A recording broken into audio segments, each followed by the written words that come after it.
Hey, what's up out there? This is Will, aka the greatest political mind the world will never know. But I'm not coming at you about politics today. I'm coming at you about a movie review. Something new, something different from me.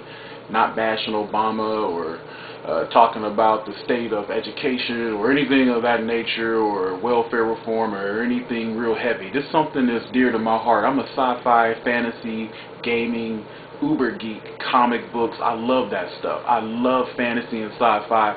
I love anything that takes me to a brand new world. That's why I've never been a CSI Law and Order fan. I grew up in the project. I've seen enough murders and crime to last me a lifetime, so I don't need CSI and Law and Order to remind me of how crappy the world is. So I love sci-fi and fantasy and gaming and reading novels and sci-fi and fantasy and comic books and superheroes and all that kind of stuff. Like The Dark Knight was a great film, but I'm not talking about The Dark Knight. I'm talking about a franchise movie, something that's known all over the world, and that is Star Wars Clone Wars. It falls between Episode 2 and Episode 3. Episode 2 being Attack of the Clones. Episode 2 being Attack of the Clones, and Episode 3 being Revenge of the Sith. So you can really call this pretty much Episode 2.5, the Redux. I don't know, but this movie is called Star Wars: The Clone Wars, and it's an animated film running about 1 hour and 40 minutes, and it's basically the story of Anakin's secret Padawan, Ashoka, and how she comes into fruition. And you know, Lucas has a way of just really screwing to continuity. He doesn't really care about, you know, making things seem coherent. He just does what he wants to.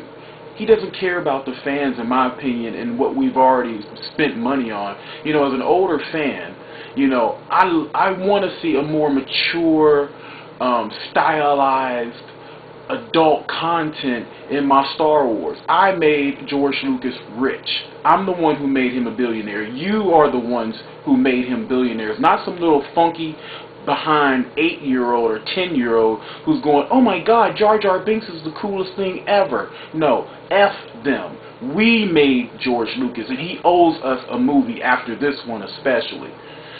So basically, the story goes, Jabba the Hutt's son is kidnapped, and it's up to Anakin and his new Padawan to rescue him. I mean, Obi-Wan's here, and it's a pretty basic plot. Now, the Clone Wars, as you know, if you're a Star Wars fan and expanded universe fan especially, you've seen the Genndy Tartakovsky Clone Wars, and they were absolutely amazing. Stylized, very adult. I mean, he made Jedi somebody that you wanted to be. I mean, the episode where the kid is looking over the hill and he sees Mace Windu fighting a whole clone army, I mean, pretty much single-handedly, it was amazing. I mean, Genndy Tartakovsky is the creator of the Powerpuff Girls and Dexter's Laboratory.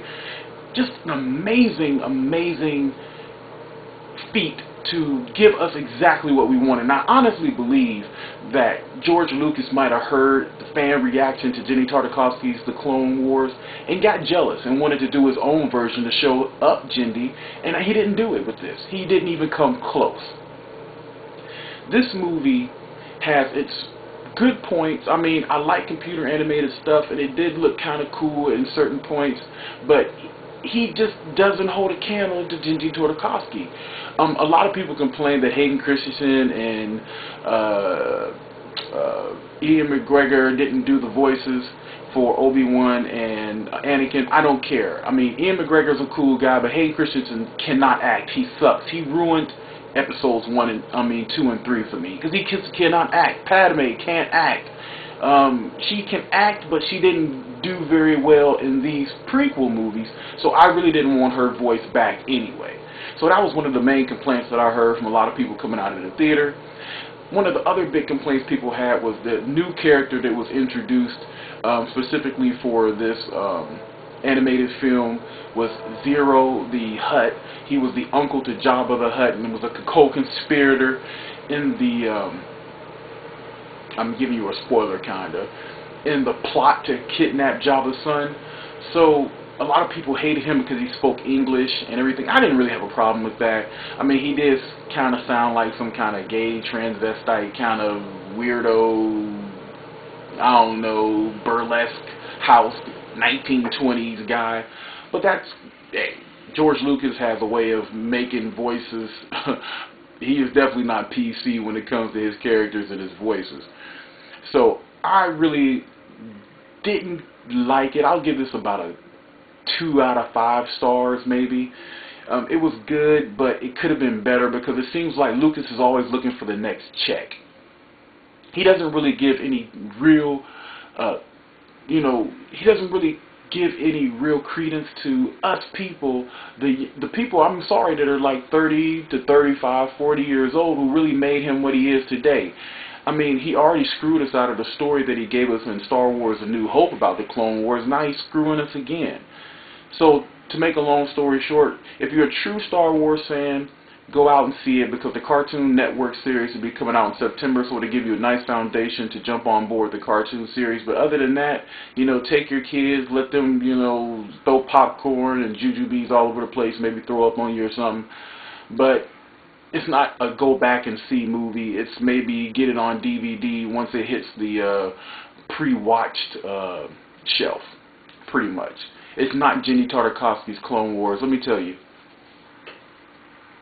this right here is the shiznit, and Lucas didn't even come close with this. So all you people on the message boards who were saying that Jindy's Clone Wars were the best and just a great mini-series, micro-series, it really is. This Clone Wars doesn't even come close. I'm sorry, Lucas, you missed the ball. You had a director from Avatar, The Last Airbender, who did the best he could with what you gave him, but it wasn't good enough. So, sorry. Take care. That's my review. This is Will, a.k.a. the greatest political mind the world will never know, coming at you. And I'll be coming at you with more anime, comic book reviews, as well as politics. So take care. Until then, peace.